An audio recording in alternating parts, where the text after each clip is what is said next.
right. Welcome back to Followup Powers, how to build a great sales organization alongside Gregg Wallick and with Ryan Groth. And the next piece that we want to talk about here is hiring the right people.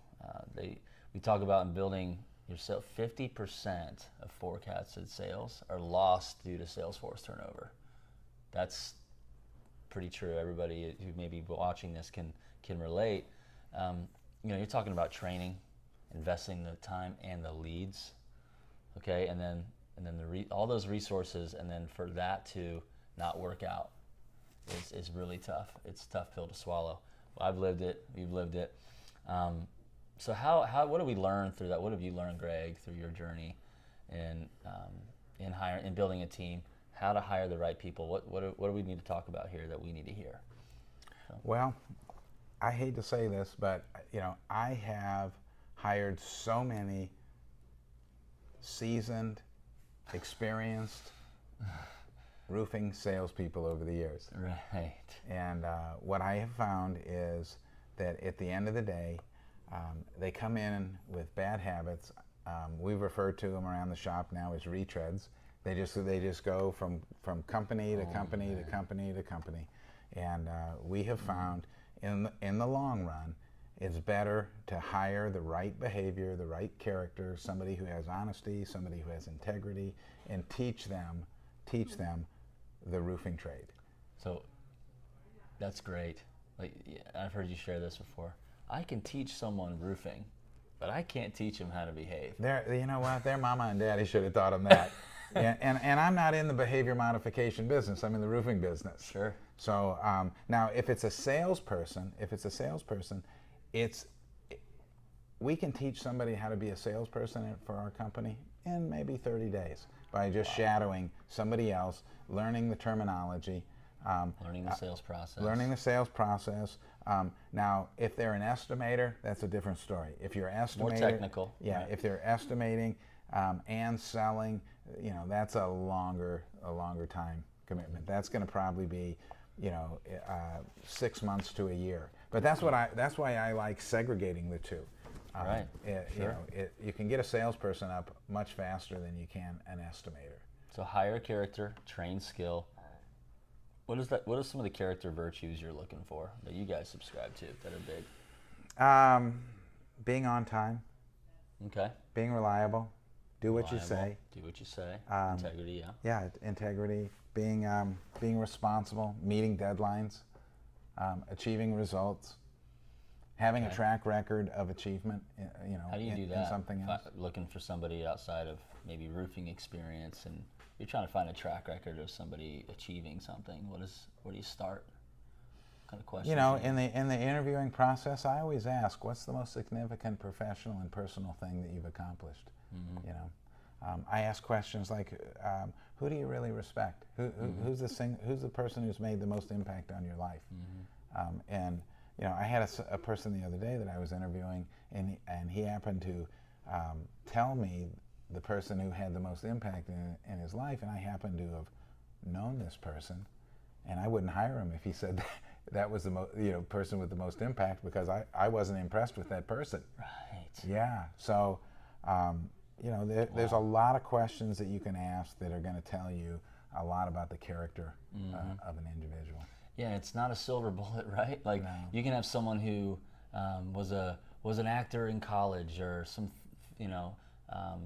thespian for arts, and they may be the greatest salesperson. Yeah. Because they've achieved. Doesn't mean they have to be an athlete necessarily, or they have to have accomplished any and it's nice because you could speak that language. I like athletes because they could speak the language, but at the end of the day, it's if they pull up their bootstraps and have the discipline to achieve something and overcome that kind of character virtue. They got some grit, right? Yeah. Another thing that I always do is I do a personality profile. I personally like the DISC profiles. Mm-hmm. I mean, there are other personality profiles out there. They all basically do similar things. Whatever the one you get plugged into is the one that you should use consistently. Yep. But one of the things that I did was once we realized how great these personality profiles were to telling us how somebody's going to behave in the future, what we did was we profiled all of our existing people in the company, and we looked at our best people, and we said, what kind of profile is that? And then when we were interviewing and we would find somebody who had a profile similar to the best person that we had, you got a higher likelihood of that person being successful. That's good. So take some of the emotion, the feeling out of it, bring a little science into it. Yeah. And you know, another thing, you know, we both read this book, and it's The Ideal Team Player by Patrick Lencioni. Yeah. Great book. Yeah. And he talks about the 3 character virtues, and it's a great book. If you haven't read it, putting a plug for Patrick. Great book. He talks about those 3 character virtues: being humble, hungry, and smart. And it's like not IQ. It's people smart, emotional intelligence. Emotional intelligence. So that's some great stuff to look for. Those 3 character virtues, and you know. Something else that a lot of people do sort of a poor job on is reference checks. Yeah, because you get so excited about somebody. You like somebody, the like, profile oh, comes out, you go, oh man, I need you now. Yeah, come on, let's go. We can start, right? But reference checks are huge, and you know what? You want to find some references other than who they've given you, because think about it.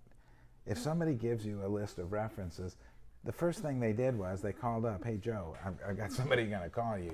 You're going to give me a good reference here, right? Yeah, okay, you know, they've already primed it.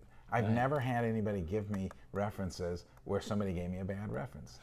But so, you know, you want to do some of your own research on some references. Yeah. That's really good. So awesome. Well, very good. Thank you for sharing that. So hiring the right people, there's a lot there to consume. Disc profiling or personality profiles, hire character, train the skill. You know, those are technical, is a little harder to get up to speed than sales itself and relationship building, because those are behavior traits that they probably already have in them to some measure. Look for somebody that's overcome much and has a track record of achieving success, and they can learn the trade, but you can't teach them how to behave, right? Right. Anything else? Past success predicts future success. If somebody's been a winner before, there's a good chance they're going to be a winner again. Sure. But if somebody has never achieved anything, you know, you might be out there on Hope Island waiting for them to make that achievement. So, you know, hire winners. I've done that. You know, you know, I've been on Hope Island myself with employees. You know, I know you have. Sometimes you just got to go through it, right? But hopefully you could save yourself some mistakes and some heartache and get a little quicker to where you want to be, right? Right. All right, so thank you very much, and look for the next module of this series, How to Build a Great Sales Organization.